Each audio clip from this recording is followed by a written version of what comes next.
Welcome to Keeping It Real, the largest podcast for real estate agents and by real estate agents. My name is DJ Paris. I'm your guide and host through the show. Today, once again, is our monthly series called the Monday Market Minute with Carrie McCormick from the Carrie McCormick Real Estate Group with At Properties here in Chicago. By the way, At Properties Christie's International. At Carrie is a top 1% producer in Chicago with over 20 years of experience helping buyers, sellers, and investors. In the past 12 months, out of 46,000 real estate agents in the Chicagoland area, Carrie is always in the top 10 or 15 agents, again, out of 46,000.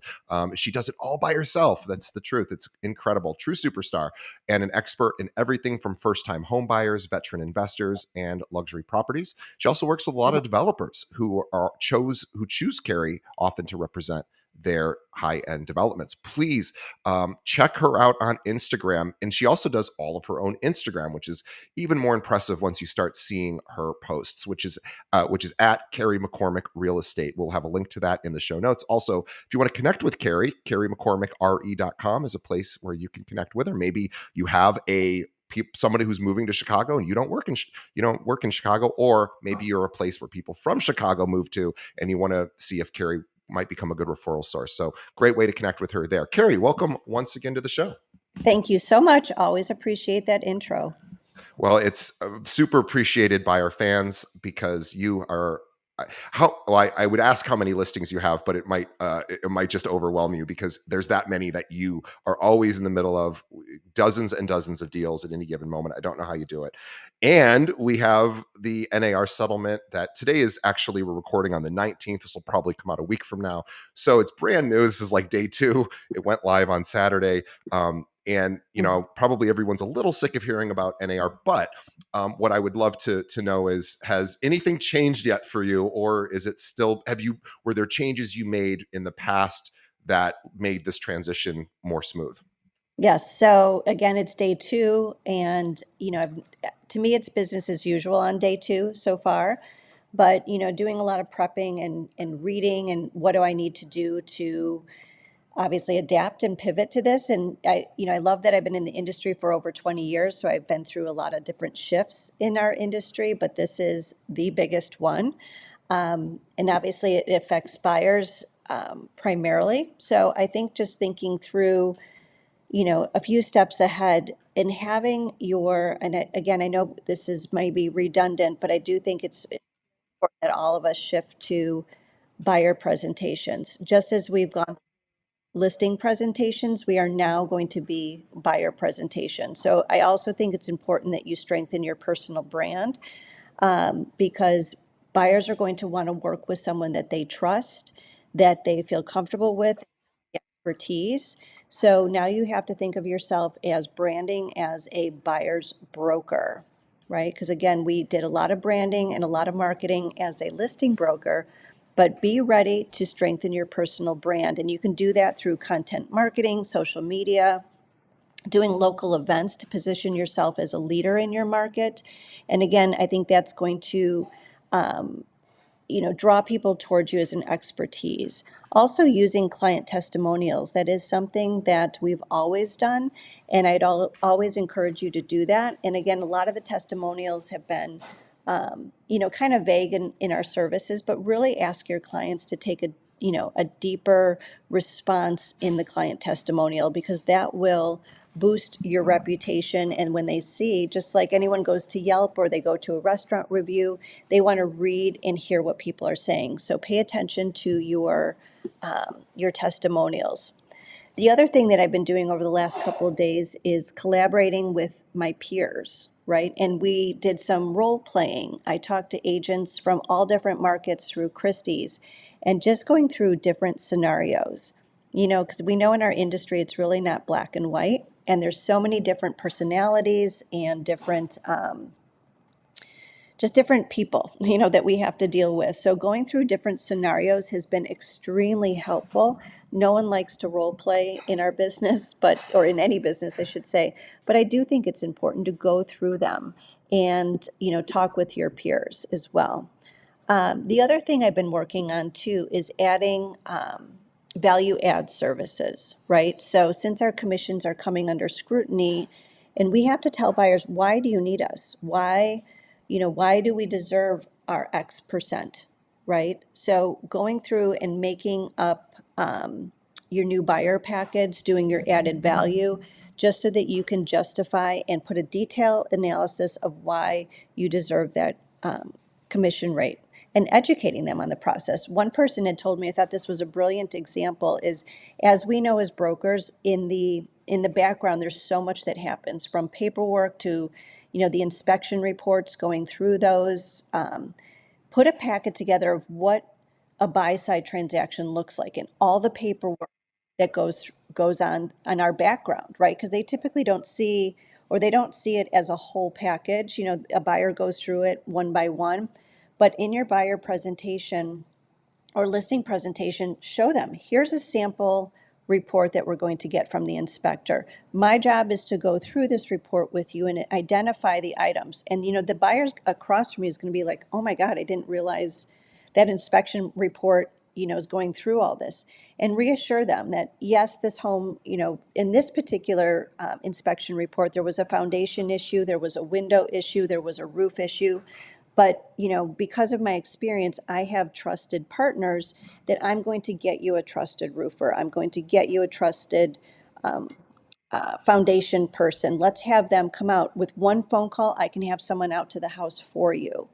Having, and again, explaining to buyers that you have the toolkit. You've got everybody there to help them through the process. Attorneys, closing companies, all of that stuff. So I do think, I've been putting mine together. I know today's August 19th, but I'm trying to refine it. But I think that's going to be important to set yourself apart from others. So from a marketing standpoint, I think it's going to be a game changer for a lot of us.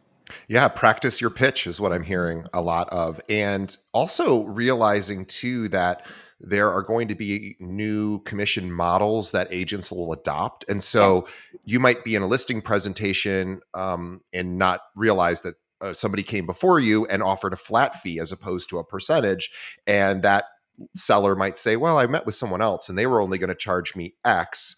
Mhm. As a flat fee, why do you do percentage? And I think it's will behoove the agent to practice answering those questions, or vice versa. If you're a flat fee person, here's why I do that versus charging a percentage, whatever your preferred model is. And there's other models you could do too, but really understanding that people are going to be offering different packages to clients and being able to explain, here's why I do the one I, and I love your idea about role playing with other agents. And you're right, none of us like role playing, but it's probably one of the most helpful ways to build skill, I think. I And do.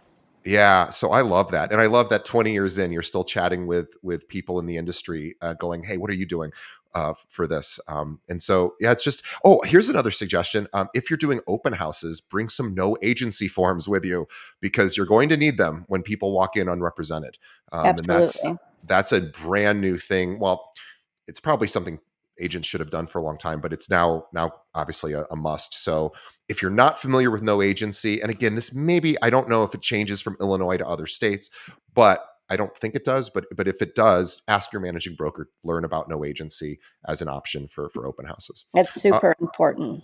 yeah. Yeah.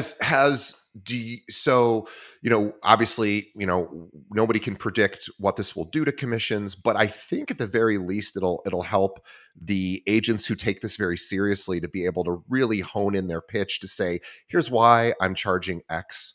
Here's what I get paid for. Here are the list of services I provide. And buyers, are going to have to get familiar with and sort of I think agents really have to have that conversation about here's how it used to be done. Here's where fees were kind of not as visible, and now we're just bringing them into the light a little bit more. And Right. I think having that pitch is awesome. Um, so what I wanted to ask you about this. So last week we saw rates come down a little bit, and it seemed to spark. I talked to some friends of mine who are lenders, and they were like, "Oh my god, we are now getting tons of Yeah. applications." So I'm curious. what you think about that, only because I don't think inventory has changed that much, at least here in Chicago and probably a lot of places. So it doesn't look like the inventory is there to meet a lot of demand. So I'm curious on if you've noticed anything like that, or am I wrong and we're starting to see more inventory? No, you're right. So we are still seeing low inventory, at least here in Chicago. Not a lot has come on the market. We are thinking though after Labor Day, we still are seeing people vacationing, getting their kids back to school, et cetera. So after Labor Day, I am predicting that we're going to have some more inventory in our market, and this is perfect timing for these interest rates to come down. Any little movement in them is sparking some more um, client movement. So happy to see it. All of this is coming together at one point with this NAR, with interest rates down, hopefully more inventory coming in the market. The We election. the Yeah. election, again, this is our world we live in, and we are professionals in our industry. It's our job to navigate it and navigate it for the best of our clients. So we'll be Yeah. fine. We just need to work through change, and everyone knows if you adapt to the change, you're going to win. If you want to refuse it and not study it, you're not going to you're not going to make it. One of my favorite expressions. It's a tough one. It's kind of basically the Serenity Prayer, but a little bit shorter way to say it is resistance to reality doesn't change reality. And so I always like, we can fight against what is, but it is what is. So I think that's important, is that there are always opportunities and solutions forward, and there's 1.5 million jobs that are affected by this. So people Mhm. there's a big enough industry. It's one of the biggest in the country, so it will be figured out. So have faith and realize too. I think that a lot of lesser involved agents will probably fall away. They won't be able to do all of these services. They won't be able to explain their value as well, and as a result, they'll probably just find it's not as easy to do a couple of deals a year as it used to be.